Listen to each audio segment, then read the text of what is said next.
今日我哋拍叫時關周考。其實咧，呢一個詞語咧係喺馬來西亞咧成日都聽到嘅。即係其實馬來西亞係好習慣呢一樣嘢喎。不論你去政府部門啦，或者你去買嘢啊。馬來西亞嗰啲人咧揸車咧，技術好高啊！其實調翻轉係啲，即係其實係好叻嘅揸車。好叻，好叻。因為咧係馬來西亞獨有嘅，就係佢哋會有多條水喉咁樣咧。人生總會跌下坡，用溫暖的雙手驅走這風波。人生總要奮鬥，幾番風雨繼續走。若是你要擁有，一切靠雙手。是嘛 Hello， 大家好啊！其實呢一個系列同埋呢個話題咧，我想講好耐嘅。係就係拍咩咧？今日我拍嚇。今日我哋拍叫時關周考。其實咧，呢一個詞語咧係喺馬來西亞咧成日都聽到嘅。我同你講，你知唔知我第一次聽喺邊度聽嘅？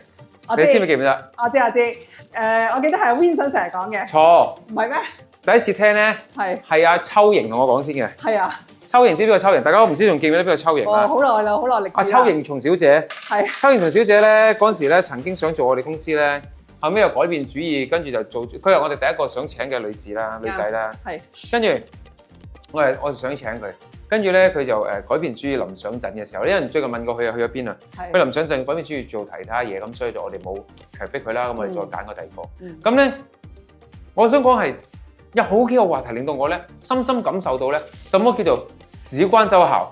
即係最近發生一件事先嘛，係咪？係啊，咁咧我哋咧就去到一個商場啦，同呢個道具有關啊。係啦，咁咧就去咗一間叫做H 字頭嘅名牌店啦嘅家私店啦。咁咧我哋咧見到呢一個梳化幾靚喎。呢個茶几仔啊，係梳化茶几仔啦，係咪咁講？係啊。咁樣咧就好靚嘅，而且咧非常之抵嘅。咁咧我哋咧買嘅時候咧，我哋就話啊，其實我哋已經有一個習慣㗎啦，就叫佢打開出嚟俾我哋睇一睇。咁樣喎，咁好第一次打開嘅時候，第一個咧。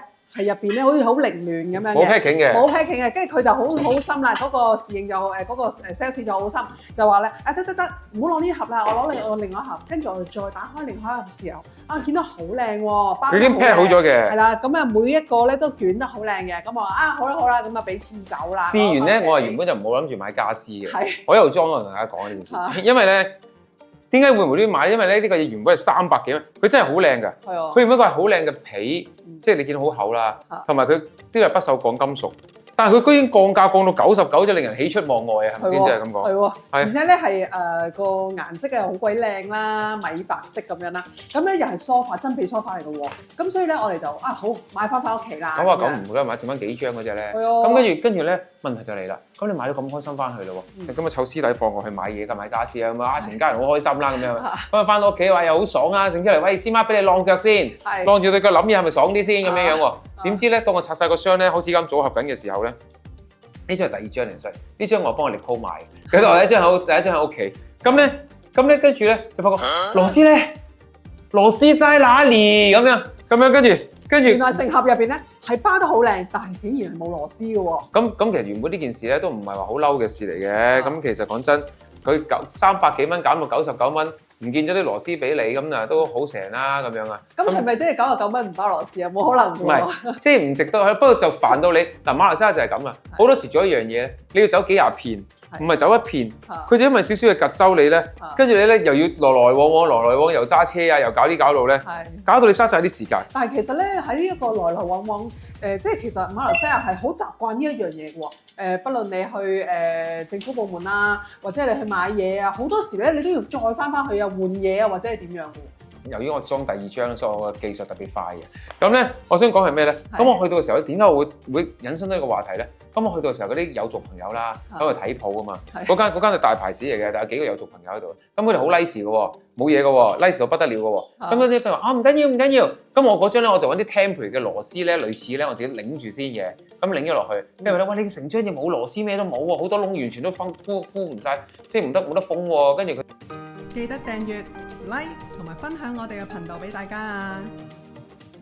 咁我就話，佢一聽到咧，好似等閒事咁喎。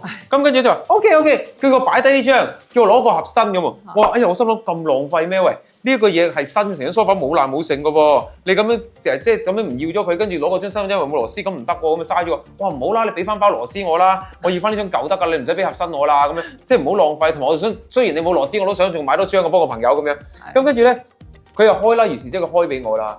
佢開俾第二箱話，跟住咧先孖第二箱係點嘅？你知唔知啊？佢一打開出嚟嘅時候，我哋喺度佢話啊，你得好啦，你喺一個新箱入邊又揾包螺絲，點知呢一箱都係冇嘅喎，都係冇螺絲嘅，都冇螺絲嘅喎。跟住我哋就話嚇，呢一箱都冇螺絲，我可能心諗死啦，會唔會佢係唔包螺絲嘅咧？咁樣。咁跟住佢咧先人講話，唔緊要啦，呢啲嘢係咁嘅，好多時都冇螺絲嘅咁樣講。佢哋咧令到我係啦，跟住佢叫我開第三箱，跟住咧佢話啊，終於揾到包螺絲啦，咁我就攞咗包螺絲出嚟，但係竟然佢封花箱喎，將冇螺絲嗰啲封花箱，係照封個箱擺翻喺度。跟住我喺度心諗，哎呀，咁咪會有人攋嘢咯，有最少3個人攋嘢嘅咯喎，翻嚟買嘅時候。咁即係下一個買嘅時候咧都係冇螺絲嘅，而且佢有一箱仲寫到明咧少咗4粒螺絲添。係啊。咁咧跟住咧即係如是者即係其實我同師媽兩個眼擎擎眼望住啦，雖然佢對我哋嘅服務好好，又幫我哋搞好晒，但係我哋都係嗰種感覺就係啊乜咁都得嘅，唔係嘛？呢間係大品牌嚟㗎，差唔多 number one 嘅馬來西亞，真係史關周校咧，真係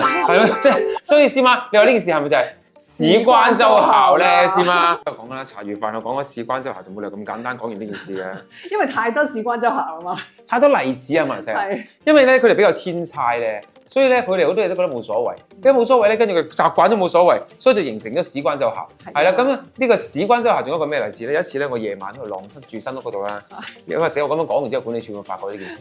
咁咧，咁我喺度夜晚晾衫啊，你知我哋有時放咗工翻先慢慢搞晾衫，細佬開咗機，咁啊佢冇晾，咁我哋晾啦。咁我晾衫嘅時候11、2點㗎啦，有時係。咁我晾緊下衫嘅時候咧，咁我成日會裝下邊啦，下邊風景幾靚啊嘛，明媚啊嘛。咁望下嚇，即係嗰時11、2點啊。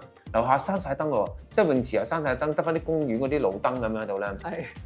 突然間咧，見到條好似河豚咁嘅嘢咧，喺個泳池度咧，黑色咧喐下喐下嘅喎。喂，點解咁夜11、2點個水裏邊都要喐下嘅，都有魚游落去，或者有鱷魚咁樣樣。跟住你係咪諗，哎呀死啦！我會唔會見到邪嘢啊？係啦，跟住咧，嗰啲我就發覺咧，原來馬來西亞真係好遷差嘅。佢哋11、2點咧，雖然閂晒燈、閂晒聲，但係嗰啲水仲喺度啊嘛，係咪？咁所以咧，有啲我睇到好似係阿姨嚟嘅，有時又學生妹嚟嘅喎。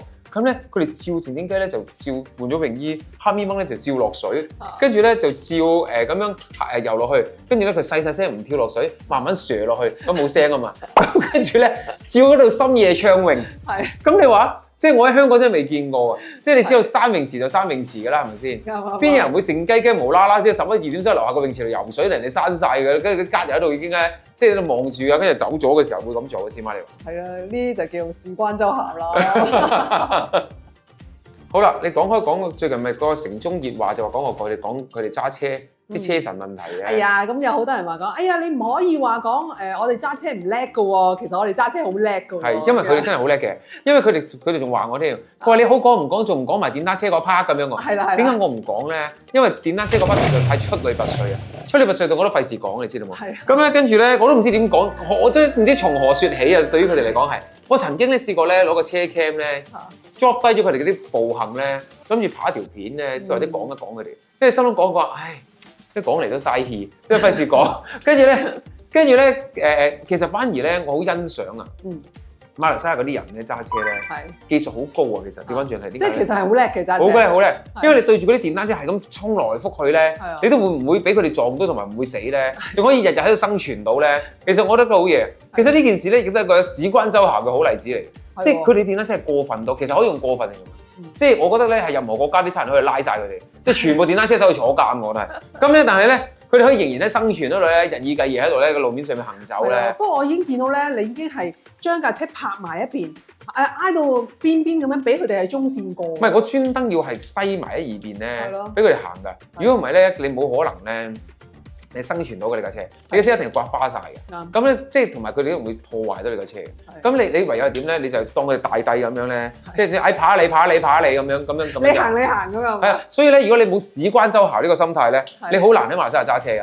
奉勸嗰啲咧未喺度揸過車同埋準備去移居嘅朋友咧，要有史關周校咧，你嘅心態咧先喺度生活啊！同你講。冇錯啦，史關周校啦。嗱，仲有第3樣嘢咧，就係話都唔止第3，好似第4。係。咁咧，你要數就有排你數。有排數，因為好多例子嘅。就係話咧，我哋喺停車場入邊咧，咁佢哋好容易係好中意咧行捷徑嘅，或者係逆線行嘅，因為佢覺得如果係順住個方向咧，佢有排兜，所以變咗個逆線啦。同埋咧，佢會鏟過啲車位。嗰啲叫抄捷徑嘅啫嘛。係抄捷徑，跟住咧會鏟過啲車位，就係行一條直路，總之要打直去㗎啦。呢個都仲，呢個算啦，本來唔關我哋事嘅。但係有時佢咁樣做咧，佢就揸得好快咧。咁你無端喺個車位度西架車出嚟咧，你預唔到咧，佢鏟出嚟。由嗰個車位突然間鏟出嚟嘅時候咧，佢揸得好高速㗎。咁你有機會撞到咯，大家。咁我覺得呢啲咧就係佢哋，你係要習慣啦。佢哋嗰啲唔守，即係佢嗱，你諗下啦，佢連出邊嘅路面都唔守交通規則啦。咁喺個冇交通警察嘅交通環境裏邊，你諗下，你叫佢如何遵守交通規則咧？咁冇可能㗎嘛。更加冇規則遵守。即係喂，有孖打我都唔驚，難道我驚保安咁樣係咪先？即係。咁我好體諒佢哋嘅喎，呢樣嘢又係咪先真係咁講係嘛？因為保安嘅能力唔會高得過個孖打㗎嘛。咁所以佢哋揸車嘅好犀利，揸車犀利本來都算喎。即係你都盡量避到啦，或者咩啦？佢最近犀利到咩咧？你泊車嘛，前後位㗎嘛，即係屎忽背屎忽㗎嘛。佢居然能夠啲人咧泊架車喺度咧，有1/3架車咧，即係唔好話1/3啦，80%以上啦，係食咗後邊嗰個車位裏邊喎。即係我就費事影啲相出嚟俾大家睇啦，因為即係費事影到人架車啦。但係呢個情況咧，係經常都有，同埋喺自己屋企附近都有發生嘅，即係喺自己嘅車位附近。我心諗係要咁樣泊車咩？即係佢明知後邊嗰個位咧，經常唔係有人泊車啊，即係背脊。咁咧就將自己嘅車咧泊後啲。但係佢初時，但係個尾係會入咗去人哋嗰個車位。佢後啲咧係後少少啫，原底。但係後尾咧，佢越發覺唔係喎，都成個月冇人泊過我個位，等我再後啲先咁樣咧。佢越泊佢越後，幾乎咧將架車泊咗2條線中間咁咧，要我咧先為之安心咧。嗱呢啲真係咧講真係極度討厭同埋自私嘅行為啦。咁但係咧喺香港講真，我真係唔會發生。係，但係咧我係有問過當地人啦，當地人話：哎呀算啦，佢泊後啲，你咪泊前啲咯。係咯，但係你泊前都要出條路嘅喎。即係，但係其實嗰個人嘅車頭咧有好大截嘅，成尺幾2尺咧係冇嘢泊嘅喎。但係佢哋都會咁泊車嘅喎。即係而且我哋見到唔係一個，即係佢哋就係咁千差泊車法咯，即係佢唔會睇嗰條黃線嘅，即係阻唔到人就得啦，即係咁樣，事關周效啦，對不對？咁樣，即係就係咁啦。所以馬來西亞就是事關周效啦。呢一個我唔知之前有冇講過，但係其實咧，如果以外地人或者係即係遊客心態，我説時遲那時快就嚟已經裝好張，就嚟裝好咗張。阿力哥唔該你請我食飯啊！咁啊，跟住咧，即係佢哋會有時去我哋啲廁所，我哋啲茶室啊或者咩廁所咧，佢哋會發覺，咦，點解有個廁所地下濕晒嘅咧？即係明明唔係喎，但係嗰啲水又好乾淨嘅喎，咁啊清嘅喎，但係地下永遠都濕過，先話知點解啊？我知，因為咧係馬來西亞獨有嘅，就係佢哋會有多條水喉咁樣咧，係洗 pat pat 嘅。嗰條洗屎忽喉。係啦，洗屎忽喉。咁咧，你哋唔好以為嗰條洗屎忽喉原來洗廁所咁簡單。係。因為喺公眾地方佢哋真係會攞嚟洗屎忽嘅。咁樣樣，先幫你示範下個動作俾你睇下。但係點解可以搞到成個廁所濕晒？因為咧佢哋咁嘅，據我所知咧，佢哋話即係如果洗屎忽嘅時候咧，要剝低條褲或者咩啦。咁高技巧嗰啲又唔使剝低嘅，但係如果低技巧嗰啲咧，條褲會濕晒啦。咁樣或者鄭龍啊，鄭龍，佢唔願意喎，咁易質你喎。佢唔敢示範呢樣嘢。今日我想問你呢個問題咧，鄭龍過嚟先。我想問咧，洗屎忽嗰個喉咧，我話想唔想拆檔我哋？洗屎忽嗰個喉咧，當你用嘅時候咧，係應該除低條褲定唔應該除低條褲？唔係喎，你唔除低嗰個褲係濕晒咯。冇，呢個係好睇個人。你中意除？咁你自己咧？你冇用啊？你問呢個問題喎，好難答你喎。唔係，你有冇用嗰條喉嘅先？有嘅。你有用嗰條喉嘅咩？你唔用紙巾嘅咩？紙巾都有用，喉都有用㗎嘛。係咩？你用兩個咁，我哋淨用紙巾嘅啫喎。唔係喎，通常如果就係有一條喉之後咧，我會用完條喉先用紙巾嘅。如果得係咯，梗係用完條喉先用紙巾。係咯，我會咁樣做。其實你點解唔係用完紙巾先用喉嘅咩？你用喉洗乾淨先至用紙巾。你睇呢張凳幾靚，99蚊。係啊，99蚊。得唔得？抵喎。係啊，抵啦。等位，你就坐呢度，唔使坐地下過嚟。啱啱裝好咗。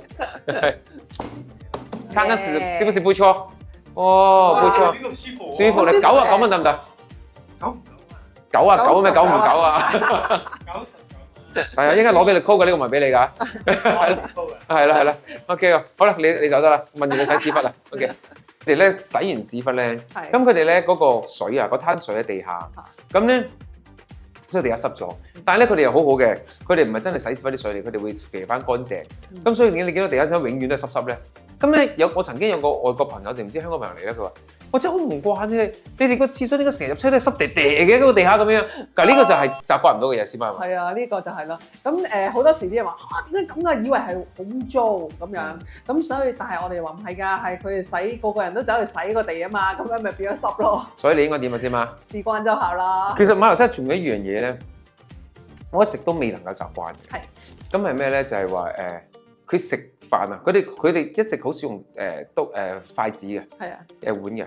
佢哋唔會揸住個碗用筷子食飯，佢哋好中意用刀叉嘅。係啊，無論中式、西式咩式都好叉。因為佢哋用碟食㗎嘛。係冇錯，佢哋好少用碗嘅，飲湯先用碗嘅啫。係。咁但係個問題係咩咧？唔係唔習慣呢樣嘢，係唔習慣咧。出咗去食咧，嗰啲叉咧，永遠好似爆牙咁咧，即係咁樣嘅，即係咁樣。點解咧？因為佢哋永遠呢啲，即係衰啲講叫做 cheap 啲下等啲嘅叉咧。